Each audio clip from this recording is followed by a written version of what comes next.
Prezados amigos e amigas, boa tarde para todos nós. Que o Senhor nos abençoe com a sua paz, com a sua luz, que sintamos-nos todos envolvidos pelo amparo amoroso da espiritualidade amiga que aqui se faz presente em nome do Mestre, a nos inspirar, a nos orientar para a caminhada da vida, trazendo-nos recursos que nos possam fortalecer, animar, para que avancemos confiantes em direção à nossa destinação. Eu gostaria inicialmente de agradecer pela oportunidade de aqui estarmos. Foram alguns bons anos até que essa oportunidade pudesse se concretizar. E é uma alegria podermos encontrar presencialmente corações que estão junto conosco nessa jornada de aprendizado, com os quais a gente vai interagindo online, que a gente vai encontrando em outros eventos, em outras atividades. Então, é uma imensa alegria poder reencontrar corações e, mais ainda, conhecer a novos, fazer novos amigos e podermos todos, então, brindar, partilhar esse ágape da fraternidade, que é a alma de toda reunião cristã. Que possamos sair daqui realmente nutridos pelo pão divino do Evangelho. E como se trata de uma casa também vinculada ao coração do nosso querido professor Eurípides Barçanufo, é a ele que vamos recorrer para iniciarmos as nossas considerações. Uma mensagem sua que achamos particularmente interessante, que está num livro muito valioso chamado Ceareiros de Volta. É um livro do Valdo Vieira. Pouco antes dele seguir por outros caminhos, ele recebe esse livro com a participação de diversos espíritos espíritas, que foram valorosos pioneiras do espiritismo nas terras do Cruzeiro, em diversas localidades, em diversos estados. Esses espíritos, então, retornam por meio da sua mediunidade para nos reforçar o compromisso com o espiritismo, para nos abrir horizontes ainda mais amplos de entendimento quanto à riqueza da doutrina que nos beneficia. E ali veremos então nomes como Caiba Schutel, Eurípides Barçanufo, Anália Franco, entre outros desses grandes pioneiros. Eu me recordo que há algum tempo nós fazíamos, antes de nossa reunião mediúnica, um estudo dessa obra. E em cada reunião a gente fazia a leitura de um capítulo. E era dever de cada um da equipe, toda vez que a gente fosse passar para um novo nome, fazer uma pesquisa sobre esse coração, que ele havia sido, qual o trabalho que ele havia desenvolvido, porque temos muitos ali que foram valiosos ceareiros em sua região, conhecidos por muitos corações ali, mas que acabam passando para os séculos, para a posteridade, na amplitude do movimento, às vezes quase como que anônimos.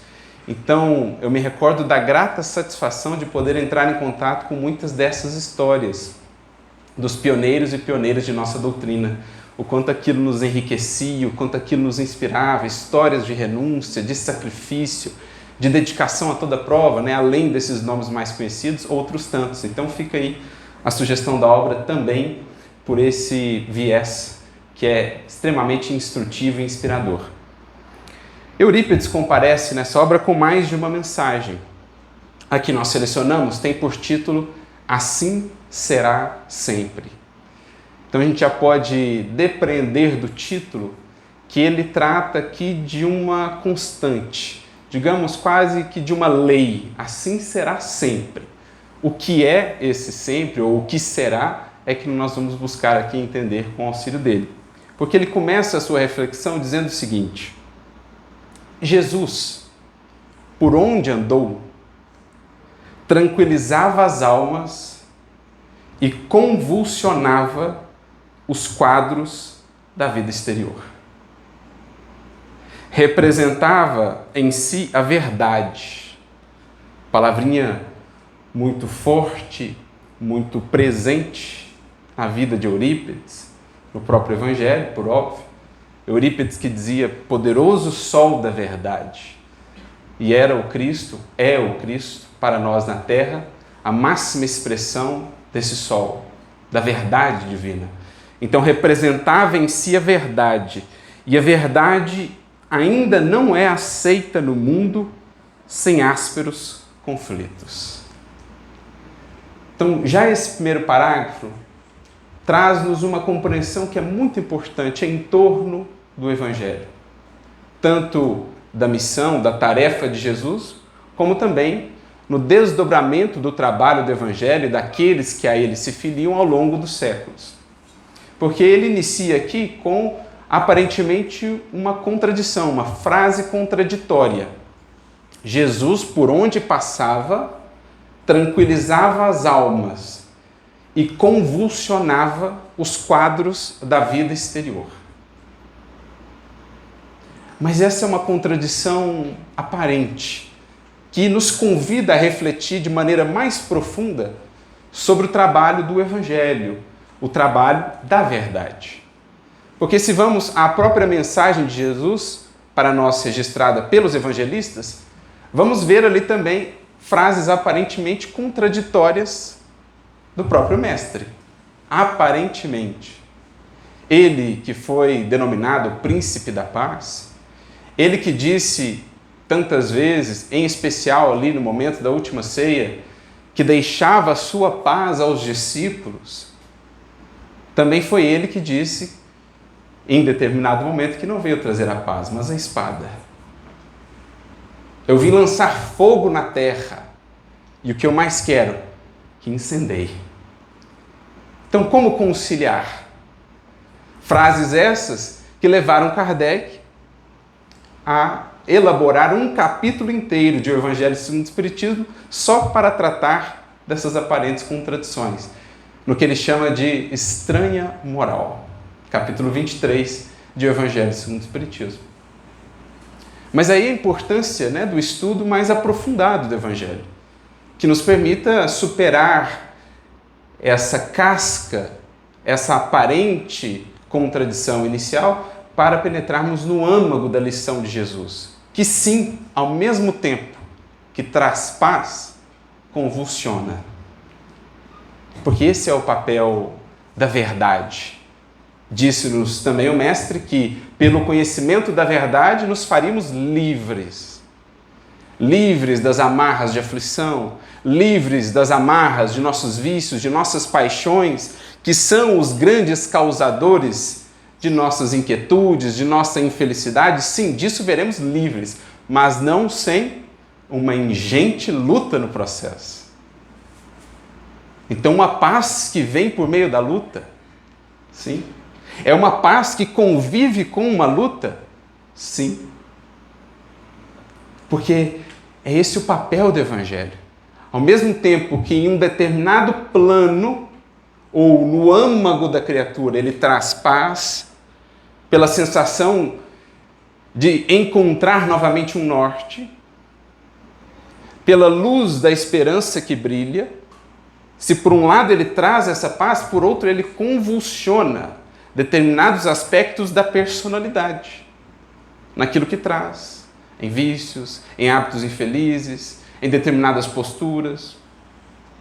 Por isso já dizia um grande pregador do cristianismo que a melhor pregação do Evangelho é aquela que conforta os aflitos e aflige os confortados. De novo, aparentemente paradoxal. Como uma mesma mensagem é capaz de afligir e de confortar. Podemos pensar em criaturas diferentes que recebem a mensagem, mas às vezes uma mesma criatura, ao receber um bafejo do Evangelho, por meio de uma palestra, de uma leitura, essa mesma criatura sente-se ao mesmo tempo consolada e, em algum nível, incomodada, afligida, porque algo o Evangelho fez nela, para além do consolo, que é também uma contribuição da mensagem de Jesus.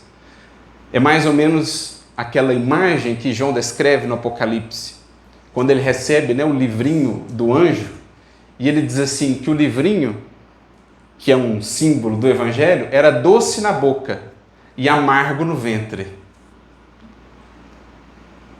Então, descreve muito a nossa experiência com o Evangelho.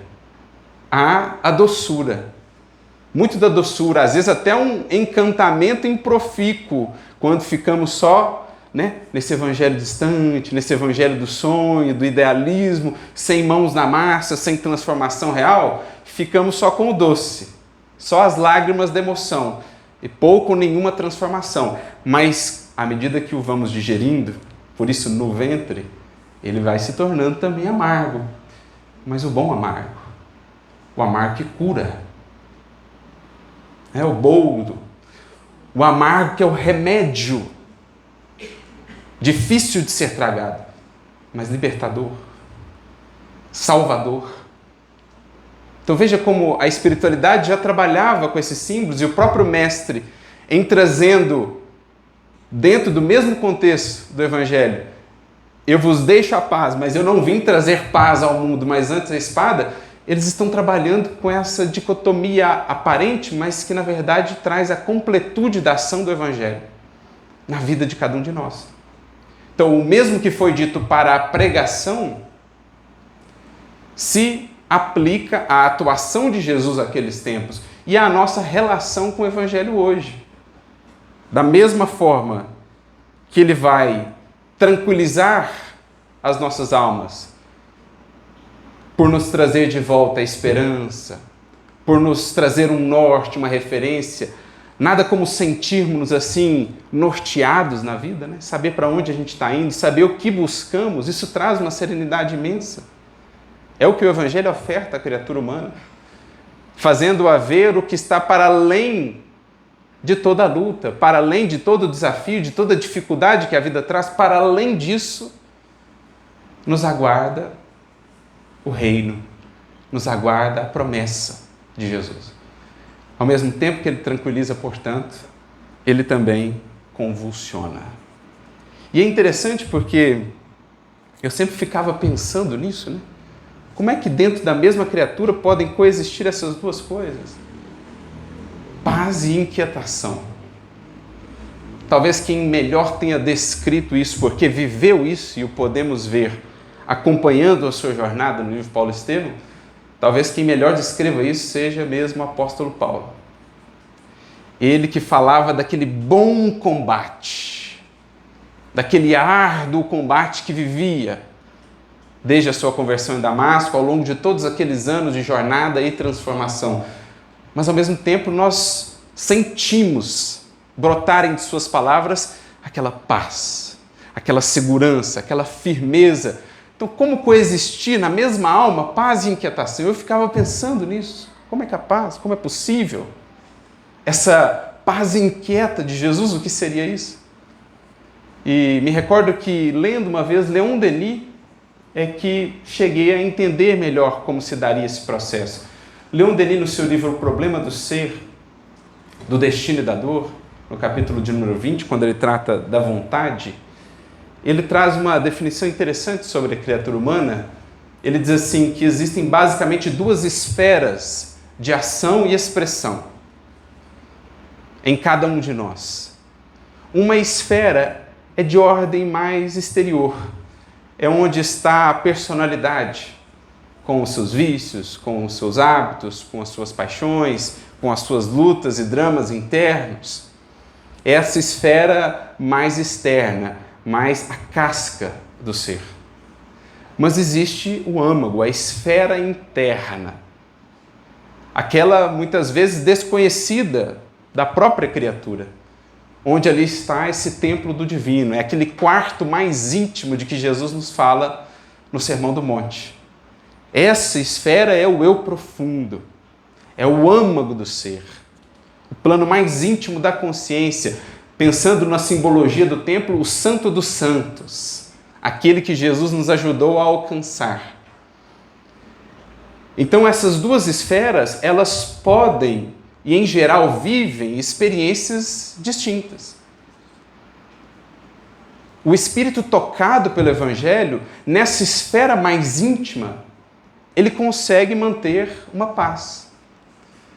Ele consegue viver ali, agora, nutrido pela confiança que o Evangelho traz, pela certeza do amparo, a misericórdia infinita de Deus, ele consegue manter esse âmago dos seus sentimentos. Se está num esforço de vivência, embora ainda não perfeito, muito longe disso, mas se ele está num esforço que lhe traga ali o mínimo de paz de consciência, esse âmago, essa esfera mais íntima estará em paz. Mas será o oposto do que se dá na esfera mais exterior.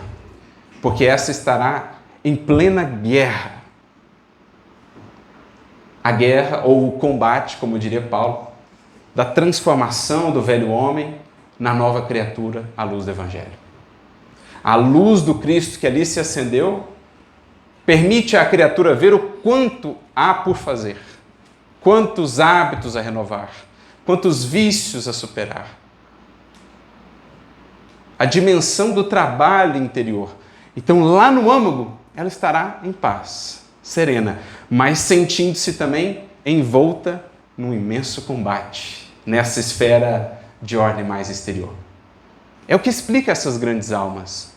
É o que Paulo intentou nos transmitir com as suas epístolas. Olha, eu estou aqui num imenso combate. É árduo. O bem que eu quero, esse muitas vezes eu ainda não faço. O mal que eu não quero, esse ainda faço. Mas você vê que lá no fundo existia paz, serenidade. Porque já há o vínculo com o Evangelho. Já havia abertura para a presença de Jesus.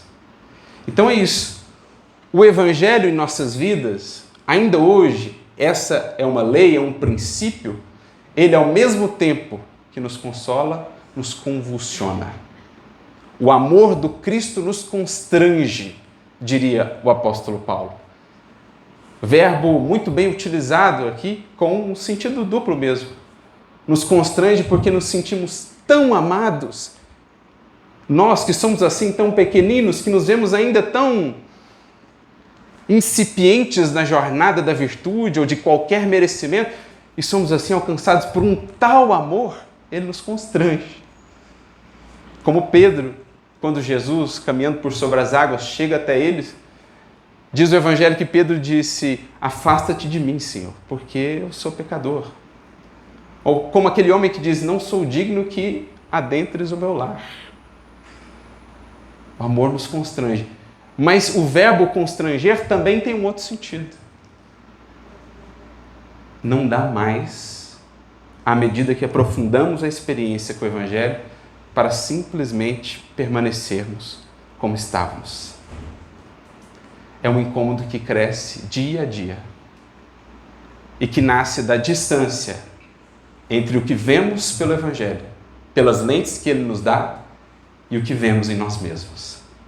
Quanto maior essa distância, maior o constrangimento. Mais nos sentimos impelidos a avançar. E por isso ele descreve tão sintética e poeticamente a sua experiência com o amor de Jesus. Ele nos constrange. Sentimos a dimensão do amor que nos envolve. Isso nos chama, nos impulsiona, mas também sentimos o dever crescer a cada dia, pelo chamamento consciencial que isso acende em nós. Então assim funciona a verdade. E sendo Jesus a expressão máxima da verdade que já passou por esse mundo, não poderia ser diferente o impacto que ele causou. Aos aflitos que já haviam rompido com muito das ilusões do mundo, ele era, acima de tudo, o consolo, o bálsamo, a esperança, o novo chamado. Mas aos que se encontravam acomodados em seus hábitos, em seus vícios, no status quo de um mundo ainda entregue ao materialismo e às ilusões, Jesus era a luz que incomodava. Era a visita incômoda da verdade, mas poderosa verdade, que vem século a século, palmo a palmo, abrindo terreno nos corações e despertando as consciências para a grandeza da vida e de nossa destinação. Assim operou Jesus naqueles tempos, assim segue operando o seu Evangelho na vida de cada um de nós. faz-nos recordar aquela passagem ou aquela mensagem muito bonita que está no livro Jesus no Lar. A visita da verdade. Aquele indivíduo, né, que vivia numa caverna, toda escura, e vivia lá a lamentar-se do mal-estar daquele ambiente, né, um ambiente que não era assim muito agradável, um mau cheiro, uma coisa estranha. E ele então rogava ao Senhor da vida que fosse tirado dali, que aquele contexto pudesse ser melhorado. E então o Senhor da vida envia emissários seus para aliviar as agruras daquele indivíduo. Envia a fé o esclarece um pouco, traz a ele algum ânimo, ele se recupera por algum tempo, mas depois que a fé parte, lá estava ele de novo a reclamar, a lamentar da vida. Depois vem a esperança, a mesma coisa, depois a caridade, a mesma coisa, até que enfim o Senhor envia a verdade. E a verdade faz na caverna um clarão. E ele então pôde ver que eram de feridas nele mesmo que surgia aquele mau cheiro, aquele miasma, aquela atmosfera contaminada. E então, desesperado por ver que era ele a fonte da sua infelicidade e não a vida da qual ele tanto reclamava, ele foge desesperado em busca de outra caverna. É o que a verdade faz com todos aqueles que a faceiam. Nos mais diversos graus em que ela se gradua na vida, atendendo aos propósitos da evolução, por isso as revelações gradativas, ela vai atendendo a esse seu ministério: incomodar para consolar, esclarecer para chamar ao dever que liberta e que alimenta o progresso da criatura humana. Mas, ao longo de séculos, qual tem sido a nossa postura diante da verdade? Como foi a postura de tantos diante de Jesus?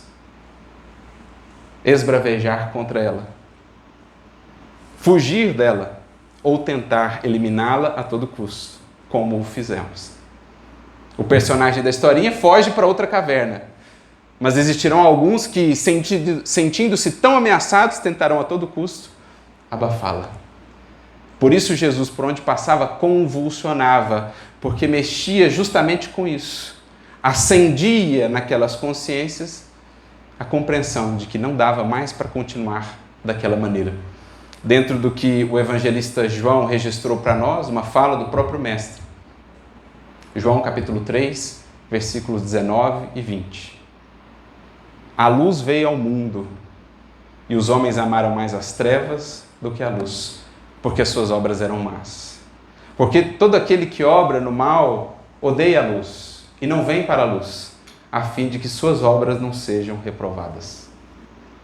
Está aí a síntese do porquê Jesus causava esse convulsionamento, do porquê ainda hoje, seja a mensagem do Evangelho, seja o Espiritismo, isso causará em muitos corações a resistência, ou mesmo o trabalho em contrário, porque a verdade, ela revela, é a reveladora por excelência, e nem todos estarão dispostos a lidar com isso. Então, Eurípides está descortinando aqui para nós algo que é da dinâmica da evolução. Assim será sempre. Assim tem sido, assim foi aos tempos de Jesus e ainda hoje. Com o Espiritismo que nos descortina ainda mais aspectos da verdade, a mesma que o Evangelho já nos trazia, mas agora ainda amplificada e desenvolvida, ainda hoje veremos a postura a se repetir, às vezes dentro de nós, em determinadas atitudes ou posturas que tomamos. Por isso continua Eurípides. De certo, não provocou intencionalmente qualquer choque. Então não era o convulsionar, o polemizar, o criar embates apenas pelo prazer da disputa, apenas pelo embate em si, apenas para a imposição da sua personalidade ou capricho, como muitas vezes nós o fazemos. Não eram polêmicas inúteis as que Jesus criava, não eram debates pelo prazer só da disputa, não. Ele não tinha intenção do choque, mas o choque era consequência natural da intenção que era esclarecer. esclarecer para estimular o evoluir. No íntimo, sabia que as realidades das quais se fazia mensageiro fermentariam as massas. Processo esse que se desenvolveu muito tempo depois de quando aquele passou. Ao tempo dele, se iniciava esse processo, alcançando alguns corações, isso foi se expandindo com o tempo, mas ainda hoje a mensagem do Cristo fermenta. Ainda hoje ela segue produzindo esse consolo-desafio, onde ela toca, por onde ela passa. Recordo-me da mensagem do Espírito Mariano, no livro Falando da Terra, em que ele assim nos diz, porque nós temos no Sermão do Monte essa referência, talvez o mais belo discurso, se pensarmos nele como um discurso completo, inteiro, o mais belo de Jesus, é o sermão que traz as bem-aventuranças, que, portanto, traz todas essas esperanças à humanidade. Mas o Espírito Mariano assim nos diz, o Sermão do Monte, nele está contido, ou ele contém, mais desafio do que reconforto, se pararmos para pensar. Cada bem-aventurança daquela é sim uma fonte de esperança ao Espírito, mas quiçá uma fonte ainda maior de desafio. Porque para que o aflito chegue à consolação, quanto não precisará aprender a governar-se, a conhecer-se.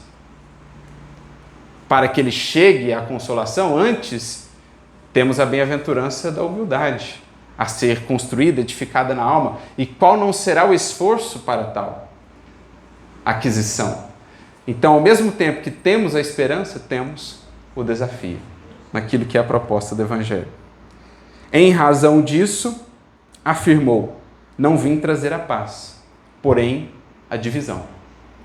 Como disse também, não vim trazer a paz, mas a espada. A divisão aqui é interessante porque, seguindo no que está no Evangelho, e o pai estará contra o filho, e o filho estará contra o pai, e a mãe contra a filha contra a mãe. Às vezes lemos nessa fala de Jesus apenas um conflito, digamos, geracional, que por vezes existe. As gerações têm perspectivas diferentes, os espíritos chegam do mundo espiritual com outros horizontes, crescem num outro contexto e às vezes existe ali um certo conflito geracional, mas é muito mais profundo o que Jesus diz. O pai estará contra o filho contra o pai. Se pensarmos que somos, em verdade, filhos de nós mesmos e de nossas decisões, de nossas escolhas, mais compreensível se nos torna a fala de Jesus. O filho contra o pai e o pai contra o filho. A nova criatura em choque com a antiga. Os antigos hábitos em luta contra os novos que estão se afirmando gradualmente. É isso que se estabelece em nós. É o bom combate de Paulo. Aí é mais compreensível o filho contra o pai contra o filho, a mãe contra a filha. Se pensarmos aí o aspecto masculino mais associado ao pensamento, à razão, o aspecto feminino mais associado ao sentimento, é o que se dá em nós, no processo transformador. O sentimento novo que começa a brotar no contato transformador do Evangelho, ele vai sofrer resistência do antigo sentimento que governava. O hábito novo que começa a ser consolidado gradualmente, ele vai sofrer resistência do antigo hábito que antes ali reinava. Então, é isso que Jesus quer dizer. Asseverando de outra feita, vim para trazer fogo à terra.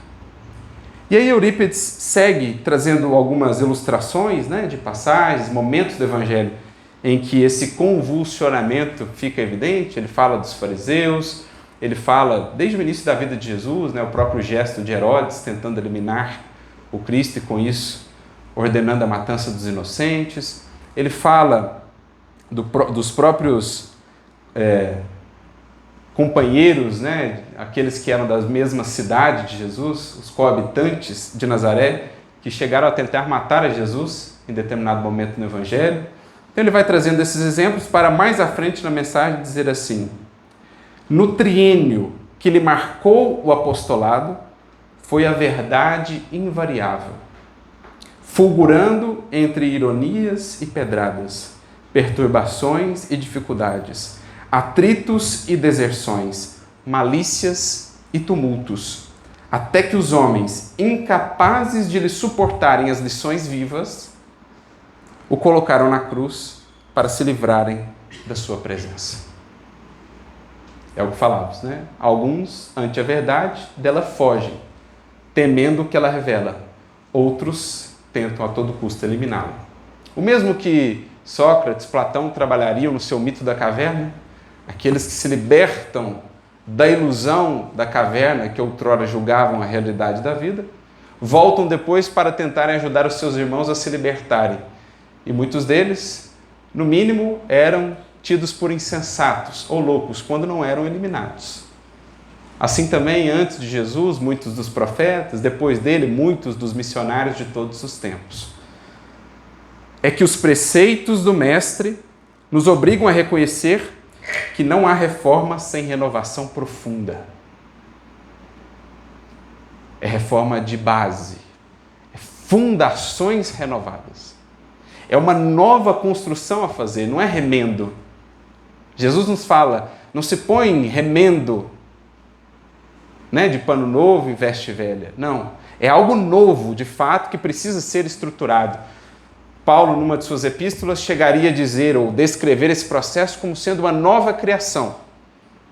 Na maioria das traduções da Bíblia veremos quem está em Cristo, nova criatura é. Mas a palavrinha utilizada por Paulo também se aplica, e principalmente se aplica à ideia de criação. Quem está em Cristo inicia uma nova criação, é um se recriar, é um recriar-se à luz de novos princípios, de novos valores. Começando da base. E a base da vida espiritual é sentimento. Aprendemos com a doutrina espírita que do sentimento temos a inspiração que alcança as ideias, o plano do pensamento. O sentimento é tal qual um manancial, digamos, que deságua no pensamento, que por sua vez segue o seu caminho por meio das palavras, das ações, que se consolidam em hábitos que definem destinos. Esse é o caminho da evolução. Tudo, no entanto, começa no sentimento, no manancial do coração. As bases da vida espiritual. E não é por outro motivo que naquela cena tão simbólica da lavagem dos pés, quando Pedro se recusa a ter os seus pés lavados por Jesus, ele diria: se não deixares que eu lave os teus pés, não tens parte comigo. Ao que Pedro então replica: então não lava só os pés, lava tudo. Lava a cabeça, lava o corpo inteiro. E Jesus tem uma interessante resposta. Ele apenas diz: não, Pedro, basta lavar os pés. É óbvio que Jesus não fala de pés físicos.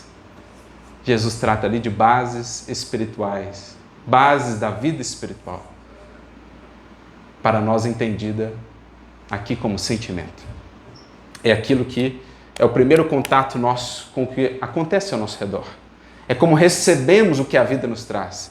Se o sentimento, portanto, não estiver trabalhado, tudo que chega da vida será acolhido de maneira indevida, inadequada, uma leitura equivocada da vida, que compromete, então, o nosso falar, o nosso agir e tudo que vem daí.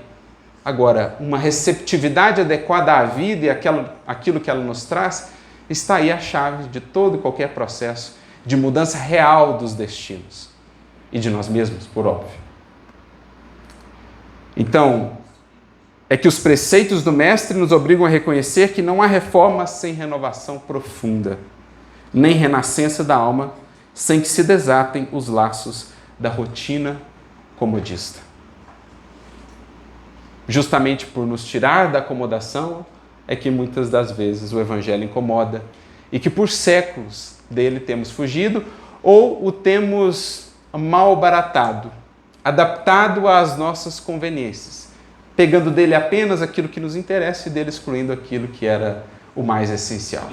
Por isso que construímos toda uma vivência de ordem mais exterior associada ao Evangelho e deixamos os princípios fundamentais em segundo plano, aquilo que o Espiritismo vem agora resgatar, despojando-nos de tudo que seja acessório em torno do Cristo, em torno do cristianismo ou da mensagem cristã, para fazer-nos voltar ao manancial da vivência. Eis porque, ainda hoje, na luz da nova revelação que lhe revive o ensinamento libertador. Para que tenhamos paz íntima, é preciso conservar tranquilidade na consciência. Então, se entendemos por paz, felicidade, palavras que aqui podemos tomar como sinônimos, vamos recordar o que nos dizem os Espíritos, questão 922 do Livro dos Espíritos. A felicidade relativa que nos é dado alcançar neste mundo, por ora, com relação à vida material, a posse do necessário. Agora, com relação à vida espiritual, consciência tranquila e fé no futuro. Lembrando que uma coisa não existe sem a outra. Sem consciência tranquila, nossa fé vacila. Ela perde o seu alcance, as asas que ela nos pode dar. Mas é justamente a fé, o vislumbrar, o para onde estamos indo, aquilo que nos espera, é justamente isso que nos faz agir cada vez mais de acordo com a lei divina, gerando, portanto, consciência tranquila. Uma coisa alimenta a outra. Dentro daquilo que Paulo pôde perceber desde muito cedo na sua jornada transformadora do Evangelho. Esse conceito de fé, que é tão central nas suas cartas, o justo viverá pela fé. A fé para ele compreendida em termos de realização, de fidelidade, de coerência àquilo que se aprende. Sem a consciência tranquila que nasce do dever cumprido, a nossa fé ela se perde, ela vacila, ela duvida.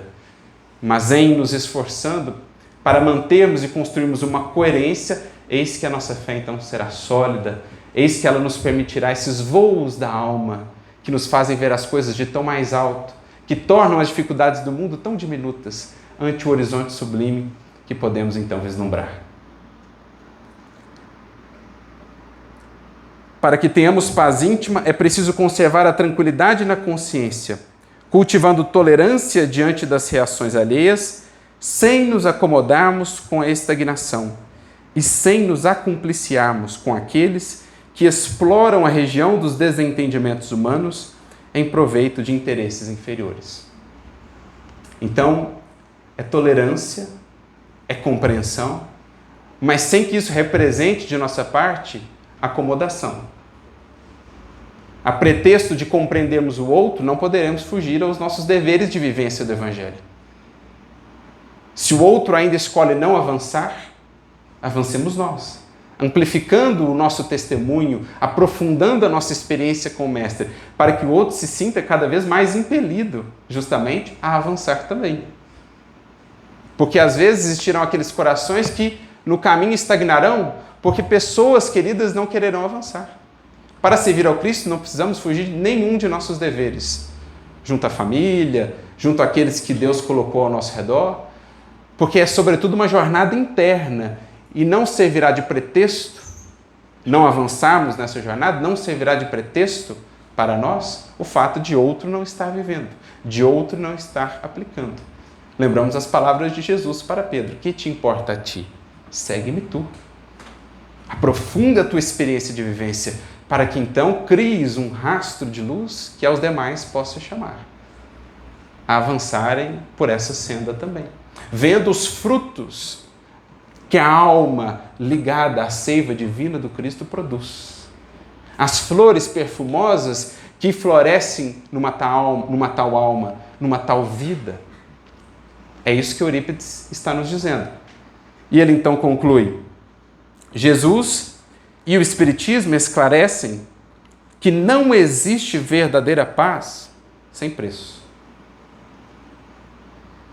Quem quiser a luz da paz por dentro do coração, aceite o combate da sombra em derredor. Assim será sempre.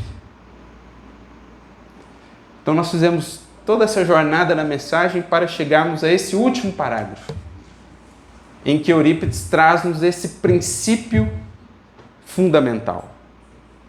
Ainda hoje válido, e por muito tempo ainda, como nos dirá Emmanuel, no mundo o sinal do discípulo fiel será a luta, será a cruz.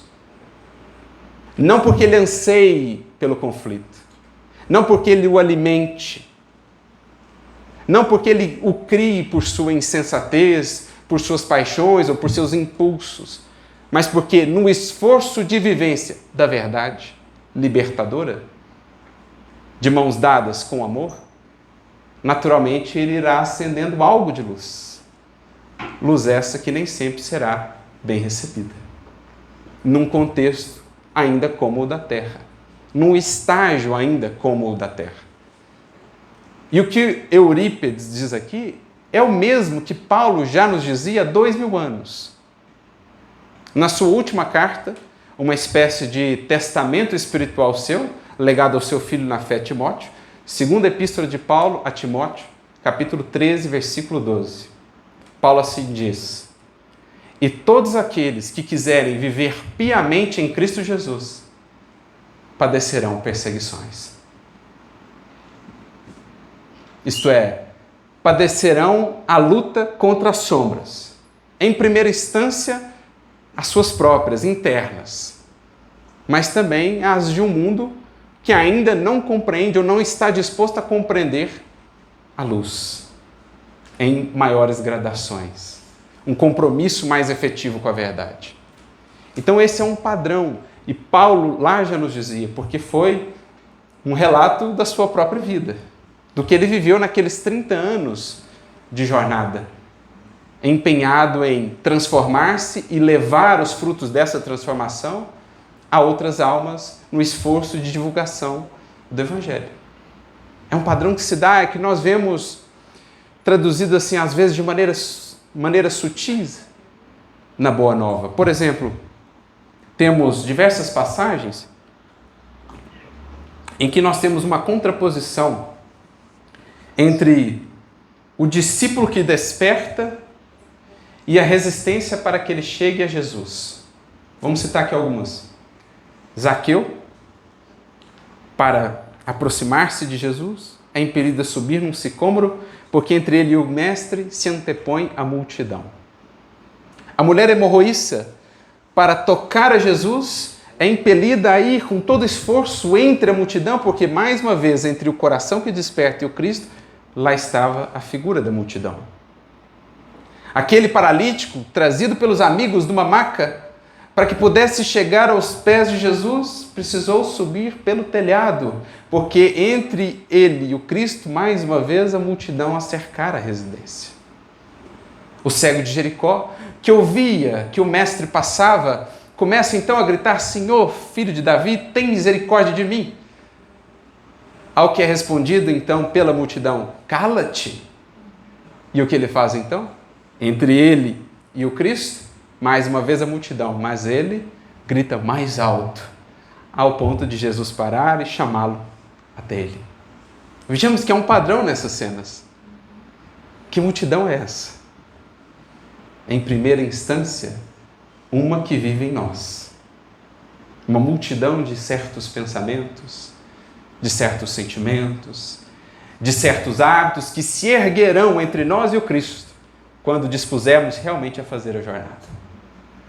E aí caberá a nós nos esgueirar dentro dela, como fez a mulher hemorroíça, buscar o telhado, olha o símbolo bonito, o telhado da casa mental, como fez o paralítico, subir no sicômoro, como fez Zaqueu, ou gritar mais alto, afirmar com mais força a nossa ânsia por Jesus, como fez o cego. Mas multidão que também representa um modus operandi da sociedade ainda. Porque aquele que se ergue para a vivência real com Cristo não será muitas vezes compreendido dentro do modus operandi da sociedade. Aquele que, diante da ofensa, sinceramente busca perdoar, será muitas vezes visto como um insensato, para não dizer tolo. E se a opinião da multidão for mais forte dentro dele do que a sua ânsia pelo Cristo, ele sentirá essa distância. Ele deixará de se aproximar ainda mais de Jesus. Aquele que busca realmente agir com humildade será muitas vezes incompreendido por aqueles que ainda se acompliciam com orgulho ou com a vaidade. Aquele que já encontra riqueza na simplicidade, será muitas vezes incompreendido por aqueles que ainda não concebem esse tipo de riqueza. Então é isso que Paulo alertava lá atrás. Quem quiser viver piamente em Cristo Jesus sofrerá perseguições. Aqueles tempos eram elas mais ásperas. Podiam levar de fato à morte física. Hoje já não mais, talvez em alguma circunstância muito particular. Mas ainda existem outras formas de perseguição. A incompreensão é uma delas. A ironia, o sarcasmo, as opiniões contraditórias.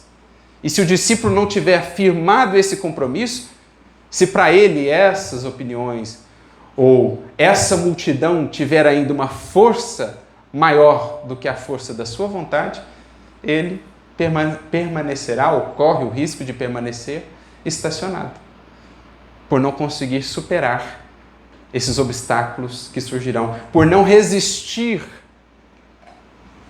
a esse conflito com a sombra na busca pela paz, portas adentro do coração. Mas, à medida que caminha, o Espírito vai notando que todo sacrifício, em verdade, por maior que pareça, é pequeno, se o preço dele é a nossa paz. É algo que Emmanuel nos diz no livro Calma, capítulo 4. Todo sacrifício, por maior nos pareça, é diminuto, se o que ele resulta, se o seu resultado é a nossa paz. Então é isso que a mulher hemorroísta, Zaqueu, esses personagens puderam perceber, bem como Paulo, Pedro. Eles foram notando que já não mais conseguiam se satisfazer com aquilo que outrora lhes era suficiente. Ilusões do mundo, certas posturas acomodatícias, certas conveniências. Eles sentiram que realmente a paz é o maior dos tesouros. E para obtê-la, há um preço. Preço esse que é o sacrifício de determinadas comodidades, medos. É o preço da renúncia, da disciplina, da perseverança. O Espírito vai notando isso com o passar do tempo. Ainda hoje, né? Creio que todos nós, em nosso esforço de vivência, já podemos notar isso. Às vezes, a gente está num momento assim, mais tranquilo da jornada, da existência. Estamos relativamente em paz com a nossa consciência, mas aí surgem as tentações. Aí surge uma determinada circunstância em que, de novo, cedemos ao passado, ao velho homem, à antiga maneira de ser. E aí a paz mínima que já havíamos alcançado, a perdemos. E é aí que notamos o quanto ela é valiosa e o quanto aquilo pelo que a trocamos, nada vale. Às vezes é a tentação. Você está em paz, está caminhando bem, surge a tentação. Você resiste, de repente cede. Você cede, tem lá às vezes alguns minutos, algum tempo de prazer, mas logo você vê o quanto na verdade custou trocar a paz por aquilo. Porque você vê agora o quanto vai lhe custar para recobrar aquela mesma paz. Porque é um círculo, né? É um circuito. Você vai e luta por estabelecer aquela paz. Se você a troca, a mal barata por algo que é mais barato, menos valioso, tem a jornada de readquirir aquela paz. A paz que já podemos ter. E às vezes essa jornada demanda um dia, alguns dias, alguns anos, às vezes existências. Já paramos para pensar nisso? Às vezes por alguns minutos de prazer, por exemplo, pelo gozo ilusório e adoecido de um ato de vingança, de uma expressão de orgulho, né, em que humilhamos uma pessoa, pelo prazer de uma tentação a que cedemos, às vezes por esses alguns instantes, em termos de eternidade, são míseros instantes, nós comprometemos a nossa paz por dias, por meses, por anos ou por existências.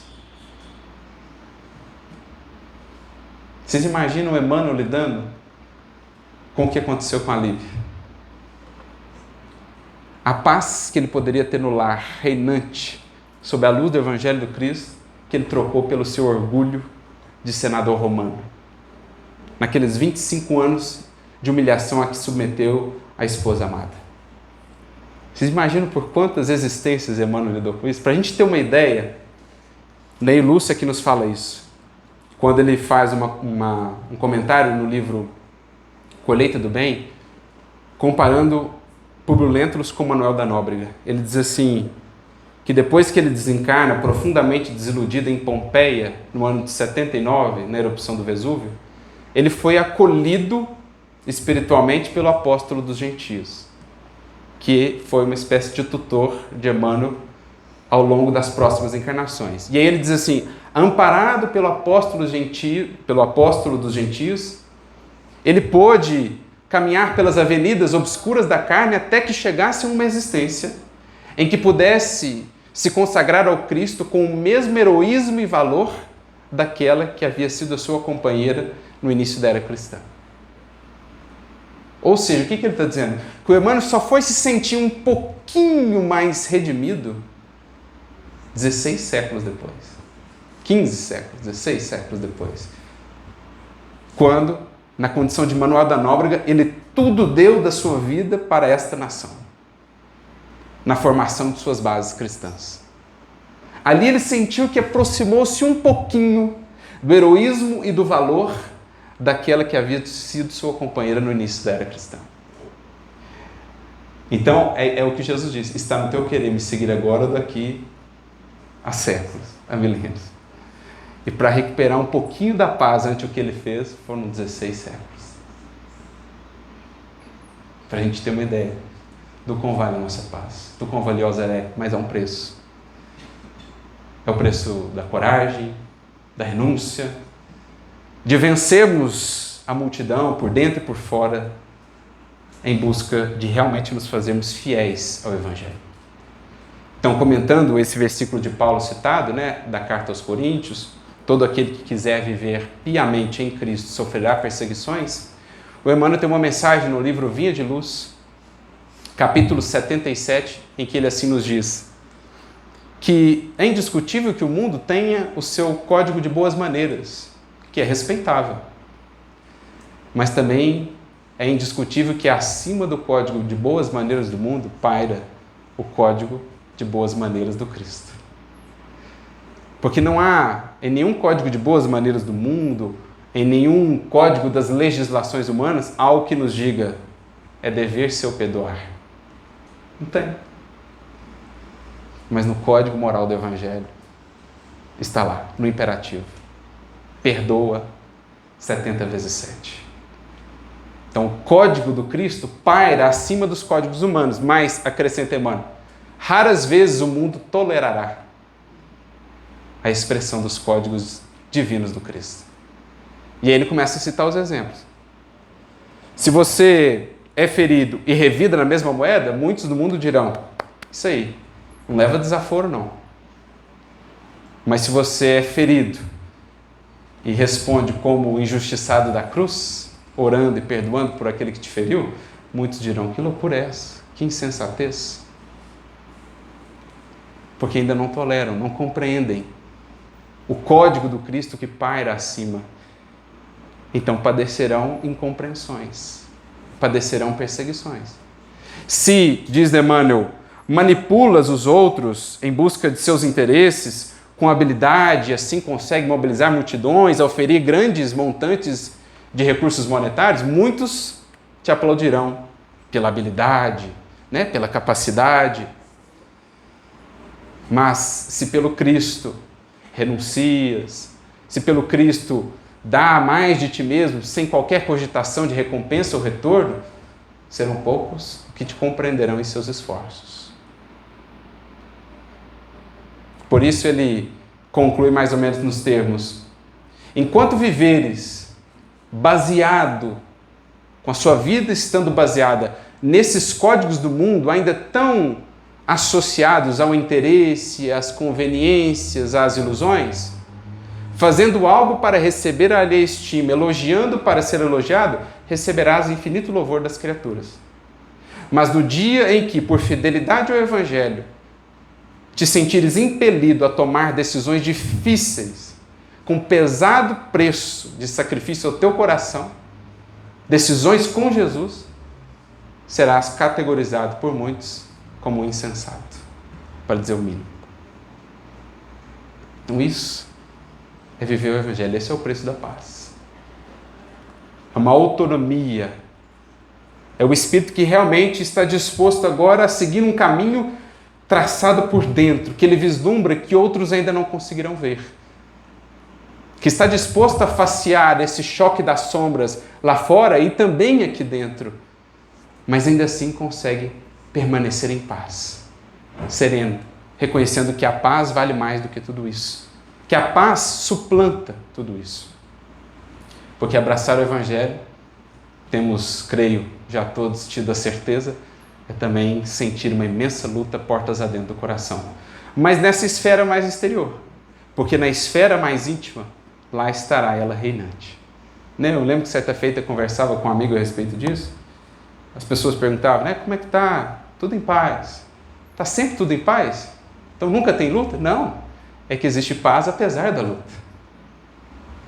Essa é a questão do cristão. Pelo fato do cenário estar desafiador, pelo fato de estarmos vivendo talvez o momento mais difícil da nossa vida, isso não significa que nós estejamos em paz. É aí que ela se torna uma paz ainda mais bela e mais mantenedora. É o que aprendeu esse que talvez é a maior expressão, o maior emblema do que é a paz em meio à luta, o apóstolo Paulo. Quando ele tem a sua primeira expressão ou vivência de êxtase, cidade de Corinto, Paulo começa a desenvolver o trabalho ali, funda a comunidade em Corinto depois de passar por Atenas. E o trabalho vai crescendo, as pessoas vão procurando, era uma cidade cosmopolita, uma cidade de muitos excessos, de muitos vícios. E aí aquela igrejinha surge ali como uma luz, como um oásis em meio ao deserto do materialismo. Cada vez mais e mais corações buscando a comunidade, ao ponto que as sinagogas começaram a ficar vazias. Daqui a pouco o pessoal já estava organizando um jeito de eliminar aquele rapaz que tinha chegado e que tinha comprometido a frequência e a participação das pessoas. E eles conseguem lá, por meio de um esquema que fazem, conseguem levá-lo preso. Chegam para prendê-lo na comunidade, de posse da autorização do representante do império no local. Vira aquela confusão na igreja, quando Paulo ergue a sua voz sonora, tonitruante, e diz: irmãos, estejamos em paz. Acaso queremos o Cristo sem testemunho? Silêncio na igreja. Irmãos, por que inquietação? Acaso queremos Jesus sem a cruz? Todo mundo fica em silêncio. Então ele é preso, levado, e na prisão, 39 chibatadas.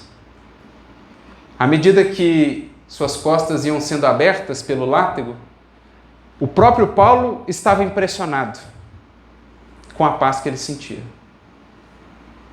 A tal ponto que ele vai indo e entra em estado de êxtase, já não sente mais o corpo. E diz então Emmanuel, ali ele compreendeu que havia chegado a uma região de paz divina, que Deus concede aos seus filhos depois de imensas lutas na conquista de si mesmo. Então, lá fora, o látego ferindo-lhe as carnes. No plano interno, mas na feição mais exterior, ainda muitas lutas consigo mesmo. Muitas imperfeições ainda a vencer. Mas no mais íntimo, paz profunda, que lhe levou àquele êxtase. Assim foi em Corinto, porque exercendo o trabalho do Evangelho, consolando e esclarecendo corações, mexeu com interesses. E foi então perseguido. Recebeu, como disse aqui Eurípides, para que a luz da paz se fizesse nos corações, o combate da sombra em derredor. Mas antes disso, ele havia passado por Filipos. E lá em Filipos estava ele com Silas. Existia uma médium, uma pitonisa, que recebia ali alguns espíritos, e certas pessoas extraíam recursos monetários daquela faculdade. Aproveitavam-se daquilo. E aí um dia, o Espírito elogiando demais Paulo e Silas, Paulo vai e chama a atenção do Espírito. Fala, olha, eu não te permito mais que você fique assim, servindo-se da faculdade dessa moça para esses fins. E ela perde a faculdade mediúnica. Adivinha só? O pessoal lá ficou extremamente irritado com o que ele fez. Com aquela luz da verdade, do esclarecimento que ele se acendeu, falou, então nós temos que eliminá-lo. Fazem lá um esquema, um dia pegam os dois na praça, com varas, né? Batem neles, e aí as autoridades intervêm e levam os dois para a prisão. Lá, mais chibata. Presos, meia-noite, uma tempestade lá fora. O que diz o texto de Atos e o livro Paulo e Estevão expressa para nós? Os presos começaram a ouvir um cântico, um hino de glória a Deus. Vindo de quem? Dos dois que chegaram lá naquele estado. Então veja, gente, olha a situação, se coloque na situação, você está numa cidade que você nunca foi, estranho, você não conhece ninguém de influência ali, você apanhou de vara, apanhou de chicote, está preso, não tem advogado para intervir por você, não sabe quando vai sair dali, é ainda uma criatura humana com imperfeições, mas você sente uma paz a ponto de entoar cânticos de glória e agradecimento a Deus, naquela escuridão plena, e levar a mensagem aos presos. Porque diz que a tempestade foi tal que caiu uma parte lá da parede, ou as portas se abriram, num fenômeno mediúnico, não dá para saber ao certo. Nenhum dos presos fugiu. Quando o guarda acorda no outro dia, ele vê as portas abertas, ele já pensa, meu Deus, ele já ia se suicidar. Quando Paulo grita lá de dentro, não faça isso, todos estamos aqui. Então, olha a grandeza do Espírito, que entendeu que o preço da paz é a luta. E que por isso mesmo, a luta já não mais lhe tira a paz. Aquele que percebeu que o preço da paz é a renúncia, é o sacrifício, é o esforço de vivência do Evangelho, e que por isso mesmo já não é mais afetado por quaisquer lutas que existem naturalmente na vivência do Evangelho, sejam as de fora, da sombra que ainda nos alcance, vinda de fora, sejam as de dentro, a luta conosco mesmos. Ainda assim, o Espírito consegue manter e cultivar a paz. Como se daria mais à frente. Um momento muito bonito do Evangelho, agora em Éfeso. Né? Cada cidade de Paulo, ele sai dali sob luta, né? Sob saraivada, pedrada, perseguição, mas aquela mesma paz que nutria aquela mesma fé vigorosa. Agora em Éfeso, ele começa a trazer a pregação do Evangelho, a falar do Deus único, e o que acontece? Os seguidores da deusa Diana, que existiam na cidade, começaram a trocar a deusa Diana por Deus. E existiam alguns artesãos, artífices, que faziam estátuas, né, da deusa, e começaram a perder o seu recurso. Um deles, chamado Demétrio, organizou então um conclave e começou, nós temos que eliminar esse cara, ele está acabando com o nosso negócio aqui. Um dia, fazem lá uma armadilha para pegar ele, comparecem no local da pregação, Paulo não estava. Então, ensandecida a multidão vai para a casa dos seus amigos, Áquila e Prisca. Na tenda deles, destroem todo o material de trabalho, tear, tudo que eles tinham. Quando Paulo fica sabendo que aqueles amigos tão amados estavam sofrendo o que seria para ele, ele quer ir a todo custo até lá. Imolar-se mesmo. E os amigos o seguram. O retém, não, o que você vai fazer? Eles vão te matar. E então uma das únicas vezes que vemos aquele coração intrépido chorar. Porque eram os amigos atingidos e não ele. Ele já trazia consigo as marcas. Ele já havia construído uma tal paz imune a qualquer cicatriz, a qualquer dificuldade, a qualquer experiência, mas ver os amigos passarem por aquilo em nome dele ainda o abalava. Então, ele senta e, conversando com João, que morava em Éfeso, ele confessa, olha, há mais de 20 anos estamos em lutas intensas aqui no Oriente. Pelo bem que desejamos, fazem-nos todo o mal que podem. Ai de nós, se já não trouxéssemos as marcas do Cristo Jesus. E aí chora. E aí ele mesmo descreve, né? Aquilo que vinha sendo a sua jornada até então e que nos inspira. Diz ele: peregrinei por diversas cidades, visitei centenas de aldeias, mas de nenhum lugar me retirei sem luta áspera. Sempre saí pela porta do cárcere, pelo apedrejamento, pelo golpe dos açoites. Nas viagens por mar, já experimentei o naufrágio mais de uma vez, nem mesmo no bojo estreito de uma embarcação tenho podido evitar a luta. Mas Jesus tem me ensinado a sabedoria da paz interior em perfeita comunhão de seu amor. Está aqui tudo que nós precisamos compreender do Evangelho. Evangelho é luta, mas é luta com paz. Porque lutar por lutar, nós temos lutado há séculos. Temos guerreado com o mundo, com a vida, com os outros. Agora lutamos sobretudo com nós mesmos. Mas há uma diferença. Lá no âmago, estamos construindo a verdadeira paz. Essa que Paulo aprendeu, que nós estamos aprendendo. A sabedoria da paz interior em perfeita comunhão com o seu amor. Ao que João então responde: és feliz, Paulo, porque entendeste o programa de Jesus a seu respeito. Não nos doam a recordação dos martírios sofridos. Regozijemo-nos com as prisões, com os sofrimentos. Se o Cristo partiu sangrando em feridas tão dolorosas, não temos o direito de acompanhá-lo sem cicatrizes. É o que diz João para Paulo. É o que deve ficar para todos nós, meus amigos. Mutatis mutandis, né? Guardadas as devidas proporções. O que eles viveram é o que nós haveremos de viver. Como esperar um evangelho sem luta? Como lamentar quando a luta nos visite? Na família, na enfermidade, na dor, no revés, na desilusão. Eis então o cenário propício para que a paz se afirme, para que a paz se construa em bases mais sólidas, para que a presença do Cristo em nós se faça mais viva, mostrando a nós mesmos e aos outros que é possível sim a paz em meio à luta. Que é sim o Senhor, o príncipe da paz, ao mesmo tempo que é Ele aquele que nos constrange, que nos incomoda, que nos impele a sair de onde temos estado para avançarmos a melhores condições. Não temos, disse João, aprendeu Paulo, não temos o direito de querer acompanhá-lo sem cicatrizes. Mas que aprendamos que as cicatrizes da vida não precisam nos privar da paz profunda que Ele nos prometeu.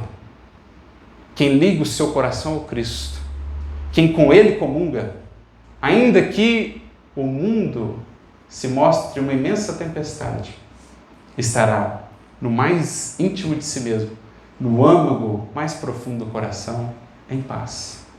A paz que nasce da esperança, na paz que nasce do amor, na paz que nasce da misericórdia infinita que sentimos, nos envolve os passos e nos conduz à frente. Que esse exemplo nos inspire, desses tantos corações que souberam compreender o real valor e o preço da paz. E que não mais troquemos, assim, algo tão valioso por aquilo que no mundo, cedo ou tarde, percebemos é tão barato, é tão efêmero. Que Jesus a todos abençoe, a todos votos de muita paz, mas dessa paz. Lembrando que o Mestre também nos disse: eu vos dou a paz, a minha paz, mas não vou-la dou como o mundo a dá.